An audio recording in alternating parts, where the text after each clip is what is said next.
भी थोड़ी बात कर लेते हैं कि एकनाथ शिंदे को गुस्सा क्यों है। शिंदे का आला कमान पर अनदेखी का आरोप है। एकनाथ शिंदे जो कद्दावर नेता है, उनको लगता है मुझे भाव नहीं मिल रहा। शिंदे ने अपने मंत्रालय में हस्तक्षेप का भी आरोप लगाया है। एकनाथ शिंदे विरोधी दूसरे नेताओं को महत्व देने का आरोप लगा रहे हैं। शिवसेना के कोटे से कम मंत्री बनाने का आरोप भी लगा रहे हैं। छोटे दलों को मंत्री पद देने से उनकी नाराजगी है कि भाई एनसीपी और कांग्रेस को ज्यादा भाव दे रहे हो, शिवसेना को नहीं मिल रहा जो उसे मिलना चाहिए। राज्यसभा विधान परिषद चुनाव नतीजों से वो नाराज भी चल रहे हैं। तो ये बहुत सारे एस्पेक्ट्स हैं कि क्यों एकनाथ शिंदे को गुस्सा आ रहा है। लेकिन सबसे बड़ी बात कि भाई कुछ सिम्टम्स हैं, कुछ गड़बड़ हो रही है। चलिए वापस हमारे रिपोर्टर्स के पास चलते हैं।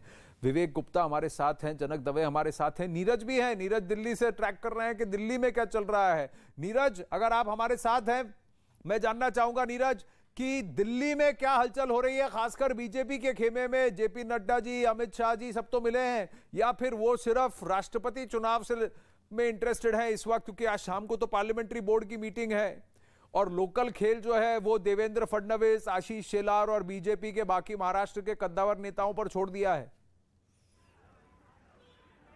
बिल्कुल आनंद, आज का जो मुद्दा है वो राष्ट्रपति चुनाव है, लेकिन महाराष्ट्र के सियासी संकट को लेकर लगातार भारतीय जनता पार्टी के नेताओं के बीच वार्तालाप तो हो ही रहा होगा, चाहे वो फोन के जरिए हो या आपसी मुलाकात के जरिए भी हो रही होगी। लेकिन एक और महत्वपूर्ण बात बता दें, महाराष्ट्र के संकट से ही जुड़ी, क्योंकि महाराष्ट्र विकास आघाड़ी की सरकार है और वहां कांग्रेस पार्टी ने तय किया है कि कमलनाथ को भेजेंगे ताकि वहां विधायकों और नेताओं से बातचीत करके वहां की रिपोर्ट जो है पार्टी आला कमान को सौंपे। शरद पवार अब से थोड़ी देर बाद आनंद एक बड़ी पीसी करने वाले हैं। राष्ट्रपति चुनाव को लेकर विपक्ष के नेताओं की बैठक है। उस बैठक से पहले शरद पवार की एक प्रेस ब्रीफिंग है, उसमें बड़े ऐलान की उम्मीद है। महाराष्ट्र विकास आघाड़ी का भविष्य क्या होगा, उस प्रेस कॉन्फ्रेंस से आपको पता चल जाएगा। आपसे थोड़ी देर बाद है दिल्ली में उनके आवास पर, तो उस प्रेस कॉन्फ्रेंस पे भी न्यूज 18 इंडिया की नजर रहेगी। कांग्रेस कमलनाथ को भेजेगी। और एक और महत्वपूर्ण अपडेट दे दे आपको आनंद, अब से कल ये तय हुआ था कि पार्टी के तमाम विधायकों और मंत्रियों को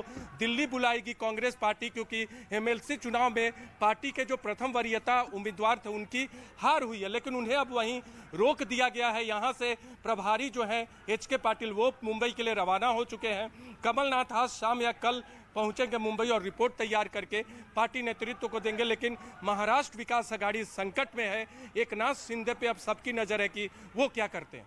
एकनाथ शिंदे के साथ साथ बाकी विधायक क्या करते हैं, नंबर बनते हैं कि नहीं बनते हैं। विवेक गुप्ता बताइए, अब तक सूत्रों के हवाले से आपको क्या खबर मिल रही है कि नंबर बनेंगे कि नहीं बनेंगे। जनक दवे वहां मुस्कुरा रहे हैं, सूरत का हॉस्पिटैलिटी और होटल के रूम की बुकिंग बढ़ गई है, वहां पर अच्छा इनकम होगा, लेकिन ये खेल कब तक चलेगा कुर्सी का, वो भी देखने वाली बात है। विवेक बताइए, क्या शिवसेना को कॉन्फिडेंस है कि उनके 30-35 विधायक तो पहुंचेंगे? देखिए इसमें सबसे ज्यादा अगर कोई स्ट्रेस में है तो वो है उद्धव ठाकरे। पिक्चर अब धीरे धीरे क्लियर हो रही है। वर्षा बंगले पर 56 विधायकों को पहुंचने वाले थे, लेकिन पहुंचे कितने? 14, इंक्लूडिंग आदित्य ठाकरे को अगर हम जोड़ लेंगे, वो भी एमएलए हैं, तो कुल विधायक 15 विधायक वहां पर वर्षा में पहुंचे उद्धव ठाकरे की मीटिंग में। 30 विधायक पहुंचे सूरत में। सूरत का 30 विधायक का अगर हम इसको डिवाइड करें, जिसमें से जो 24 विधायक हैं वो शिवसेना के हैं, 6 विधायक निर्दलीय इंडिपेंडेंट कैंडिडेट हैं जो शिवसेना को सपोर्ट करते हैं। बाकी के जो 10 से 12 विधायक हैं उनका आता पता अभी नहीं है। यही कोशिश की जा रही है कि बाकी के जो 10-12 विधायक हैं वो किस साइड जाएंगे, वर्षा जाएंगे या सूरत जाएंगे। अब उद्धव ठाकरे फोकस कर रहे हैं कि इन 12 विधायक को जिनका आता पता नहीं है उनको भी होल्ड पे डालते हैं। लेकिन जो 30 विधायक सूरत में बैठे हुए हैं, जिनकी कमान एकनाथ शिंदे जो काफी बड़े नेता शिवसेना माने जाते हैं और शिवसेना में उनका काफी बड़ा होल्ड भी है। लेकिन जब महाराष्ट्र विकास सरकार की सरकार कई बार ऐसा होता है विवेक, लेकिन उनका पावर उन्हें ठीक से नहीं दिया गया। मिलिंद नार्वेकर कितना उनको रोक लेंगे, यही तो सवाल है। कितना जाके उनको मना लेंगे या खुद मान जाएंगे और सूरत में रह जाएंगे। कभी कभी हवा जिस तरफ बहती है पत्ते उसी तरफ उड़ते हैं। ये भी तो बड़ा देखने वाली बात है कि उन 12-13 मिसिंग विधायकों में से अगर 8 या 9 एकनाथ शिंदे के साथ चले गए तो सरकार तो गई। अब महाराष्ट्र में चल रही सियासी हलचल तेज हो चुकी है। शिवसेना नेता संजय राउत ने बीजेपी पर गंभीर आरोप लगाया। कहा कि गुजरात में उनके कुछ विधायक संपर्क में हैं, वो लौटना चाहते हैं, लेकिन गुजरात सरकार की घेराबंदी के चलते संभव नहीं हो पा रहा है। वहीं बीजेपी नेताओं ने संजय राउत को घमंडी बताया। ये जो संजय राउत जी का एरोगेंस है ना, इससे दिक्कतें निर्माण हुई है और ये एरोगेंस यदि वो खत्म नहीं करेंगे ना तो ऐसी स्थिति में जाएंगे कि फिर उठ नहीं पाएंगे। महाराष्ट्र में सबसे बड़ी पार्टी भारतीय जनता पार्टी है, लोकप्रिय लीडर देवेंद्र फडणवीस है। तो महाराष्ट्र किसी के बाप की जागीरदारी नहीं है। हम भी महाराष्ट्र के, हमारा महाराष्ट्र है और 2.5 साल में आप महाराष्ट्र की क्या बाट लगाई है वो महाराष्ट्र देख रहे हैं, तो दुरुस्त करने की जिम्मेदारी हमारी है। तो महाराष्ट्र की चिंता हमें है, आपको सत्ता की चिंता है। हमारा उनसे संपर्क हुआ है, हमारे सब एमएलए वहाँ हैं, उसमें से बहुत से लोग जो है वापस आना चाहते हैं, लेकिन उनको वापस आना नहीं दिया जा रहा है। उनकी घेराबंदी की है। ये घेराबंदी सिर्फ गुजरात में ही हो सकती है, क्योंकि वहाँ किस प्रकार की सरकार काम करती है और केंद्र किस प्रकार से वहाँ अपना काम कर लेती है, आपको मालूम है। लेकिन जब भी मौका मिलेगा हमारे सभी एमएलए यहाँ वापस आ जाएंगे। तो जनक दवे से पूछते हैं। जनक दवे, संजय राउत कहते हैं कि ये विधायक गुजरात गए तो अपनी मर्जी से थे, अब लौटना चाहते हैं, उन्हें लौटने नहीं दिया जा रहा है। आपने तो कहा कुछ विधायक ऑन द वे हैं। क्या भूपेंद्र पटेल जी की सरकार ने घेराबंदी की हुई है वहां? आप तो प्रत्यक्ष हैं, बताइए। तस्वीरें बता देता हूं आनंद, बिल्कुल तस्वीरें दिखा देता हूं। ये बात है कि यहाँ पर पुलिस यहाँ किसी को जाने नहीं दे रही, लेकिन सरकार या संगठन की बात की जाए, जिन्होंने हमें बात की सीआर पाटिल से भी जब हमने सुबह बात की, सीआर पाटिल खुद यहाँ सूरत से हैं और पार्टी प्रेसिडेंट है यहाँ पर, उन्होंने कहा देखिए ये हमें इस मामले में कुछ पता नहीं है। और जो ऑफ रिकॉर्ड हमारे पास जो जानकारी बाकी सूत्रों से आई उसके मुताबिक ये देखिए माजरा तो दरअसल शिवसेना का है, बीजेपी आपको कहीं पर इर्द गिर्द नहीं देख रही। ये तो तब जाके मामला आएगा जब नो कॉन्फिडेंस मोशन मूव होता है और जब सहयोगी की ज़रूरत पड़ेगी और उनको कितने आंकड़े जुटाने होंगे तब उनकी बात आएगी। फिलहाल ये मामला शिवसेना के अंदरूनी बताकर बीजेपी, अभी स्थानीय बीजेपी की बात कर रहा हूँ, वो अपना पल्ला झाड़ रही है कि जैसे इसमें हमें देखना नहीं है। जहाँ तक सिक्योरिटी का सवाल है, उनको कोई खतरा ना हो, क्योंकि वो कहीं बाहर से आए हैं, चुने हुए प्रतिनिधि हैं, इसके लिए उनको सुरक्षा दी गई है। और इसी के चलते आप देख सकते हैं पुलिस यहाँ की होटल का स्टाफ है, उसके लिए बाकायदा मैनेजर खड़ा है। वो मैनेजर अगर बोलेगा ये होटल का स्टाफ है, उसके बाद ही उसको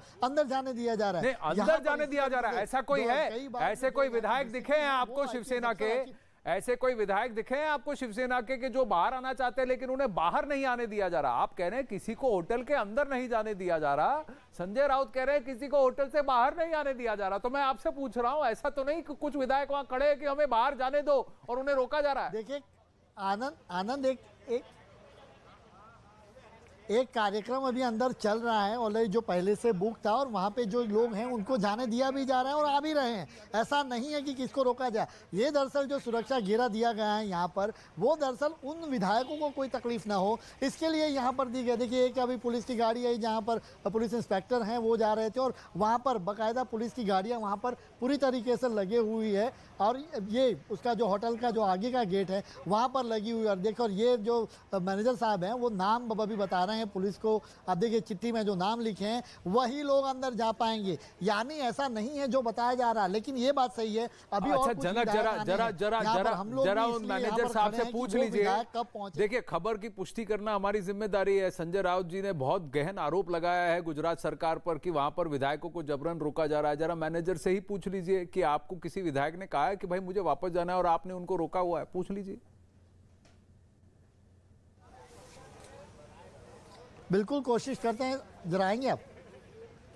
नहीं, जानना चाहते थे विधायक जो रुके हैं उनको बाहर आने के लिए कोई रोका जा रहा है, ऐसी कोई जानकारी? नहीं, अभी ऐसा कुछ पता नहीं है हमें।